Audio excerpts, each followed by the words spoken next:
is Worldwide Flava Network. Coast to coast and worldwide. The views, information, or opinions expressed on the broadcast of Worldwide Flava Network are solely those of the individuals involved and does not represent those of Worldwide Flava Network and Live365.com. Worldwide Flava Network is not responsible and does not verify for accuracy of the information contained on any live or recorded broadcast available for listening on the site. You've tuned in to the Friday Night Live Show with your boy, Deron Big Status Peaks. Your girl, Val Jenkins. And Shut Up Shannon, the voice of the people. Where community meets awareness, struggle meets breakthrough, and entertainment meets education. On the Worldwide Flava Network. Every single Friday from 7 p.m. to 8 p.m.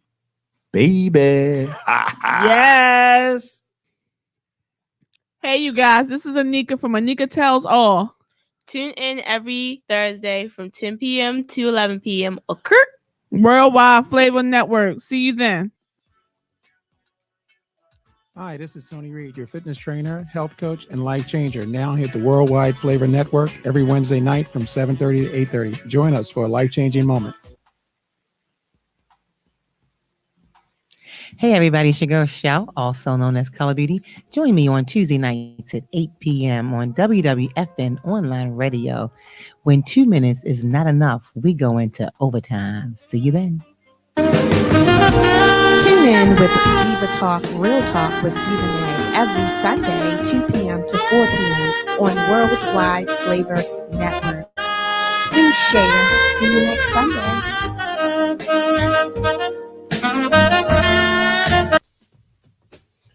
Tune in Tuesdays from 7 to 8 p.m. for the Positional Sports Talk Show on the Worldwide Flava Network with Big Reg and J3.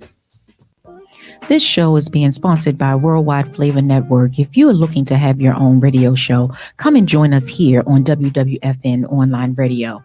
Contact us via our website, www.worldwideflavanetwork.com. It's your girl, A. Michelle. Join us on Sundays from 10 until 12 noon for the Baltimore Flava Gospel Show on Worldwide Flava Network.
It's time to wake up now. The sun's shining bright. The darkest times in my life, I can see the light. When I'm feeling weak, His strength makes me strong. Whatever makes me happy makes me feel complete. Feeling so much better. It's time to come together.